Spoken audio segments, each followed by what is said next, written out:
दोस्तों क्या आप भगवान से ऊपर विज्ञान को मानते हैं या विज्ञान से ऊपर भगवान को मानते हैं? चलिए ये जानते हैं। अगर डिसाइड नहीं कर पा रहे हैं तो वीडियो को देख लीजिए, फिर डिसाइड करना। आज हम बात करेंगे विज्ञान में भगवान की। दोस्तों जैसे कि आपको पता है कि समस्त ब्रह्मांड और समस्त सृष्टि में जो कुछ भी आपके आंखों से दिख रहा है, चांद, सितारे, सूरज, ग्रह, गैलेक्सी, सब कुछ जितने भी चीजें आपको नजर आ रही है, वो सब कुछ एक एटम से बना हुआ है। एटम यानी कि परमाणु। फिर इसे अगर और भी सरल शब्द में कहा जाए तो कण यानी अणु से बना हुआ है। आखिर कितना बड़ा होता है एटम जिससे सारा ब्रह्मांड बना हुआ है? आइए जानते हैं रेत के एक कण के अंदर कितने एटम होते हैं। तो आइए जानते हैं हमारे इस समस्त ब्रह्मांड में, समस्त पृथ्वी पर जितने भी रेगिस्तान हैं, गांव हैं, शहर है, जमीन है, पहाड़ है, समुद्र है, पानी है, उसके अंदर जितने भी रेत के कणों की संख्या है, उतनी संख्या एक रेत के कण के अंदर एटम्स की होती है। या फिर मान लीजिए कि हमारे यूनिवर्स में जितने भी स्टार्स हैं, जितने भी सितारों के जितने भी स्टार्स की संख्या है, उतनी संख्या के बराबर एक रेत के कण में एटम्स की संख्या होती है। इससे आप अंदाजा लगा सकते हैं कि एटम कितना छोटा होता है। विज्ञान के अनुसार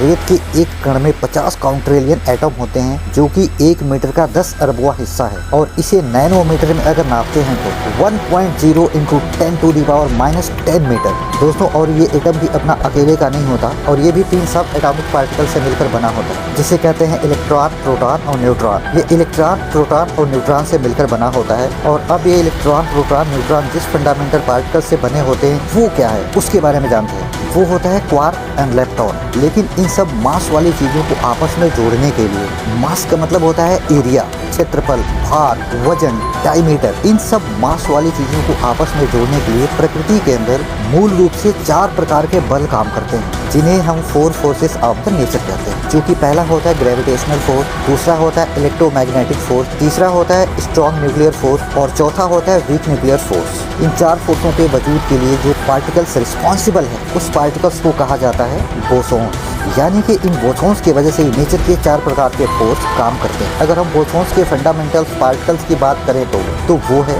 photons, gluons, Z bosons, W bosons या हिग्स बोसॉन्स। ग्रेविटोन भी है, लेकिन अभी तक ये मात्र एक थ्योरी है, अभी तक इसे प्रूफ नहीं किया गया है। ये सब पार्टिकल्स यूनिवर्स के सबसे छोटे पार्टिकल्स हैं। अब इन फंडामेंटल पार्टिकल्स के बाद एक बेहद ही सूक्ष्म यानी कि छोटी दुनिया की शुरुआत होती है, जिसे हम कहते हैं प्लैंक लेंथ। इस प्लैंक पार्टिकल को टाइनी ब्लैक होल भी कहा जाता है, क्योंकि ये प्लैंक लेंथ एक परमाणु से 10,000 खरब गुना छोटी होती है, जिसका साइज होता है 1.6 × 10⁻⁻35 मीटर। इसलिए इस पार्टिकल को वैज्ञानिक ब्लैक होल के सिंगुलरिटी से भी जोड़ते हैं। इसके बाद आती है स्ट्रिंग थ्योरी। अब जानते हैं स्ट्रिंग थ्योरी क्या है। दोस्तों स्ट्रिंग थ्योरी के अनुसार एक स्ट्रिंग की लंबाई इस प्लैंक लेंथ से भी छोटी होती है। इस थ्योरी के अनुसार ब्रह्मांड की सबसे छोटी चीज है स्ट्रिंग। स्ट्रिंग अभी एक थ्योरी में ही कैद है, अभी इसे प्रूफ नहीं किया गया है। वो है सूक्ष्म कंपन, माइक्रो वाइब्रेशन। वेद की भाषा में अगर कहें तो यह है प्राण रश्मि, जागृत चेतना, ज्योति रूप परम शुद्ध चेतना, शिव तत्व, शिवत्व, जो प्राण स्वरूप कण कण में विद्यमान है। एकः देवः सर्वभूतेषु गूढ़ः, सर्वव्यापी सर्वभूतांतरात्मा, कर्माध्यक्ष सर्वभूताधिवासा, साक्षी चेता केवल निर्गुण। बाकी आपको क्या लगता है कि विज्ञान और वैज्ञानिक इसके आगे की खोज क्यों नहीं कर पा रहे हैं? कमेंट में जरूर बताना। मुझे तो लगता है यही भगवान है, यही माइक्रो वाइब्रेशन, यही प्राण रश्मि, यही स्ट्रिंग भगवान है।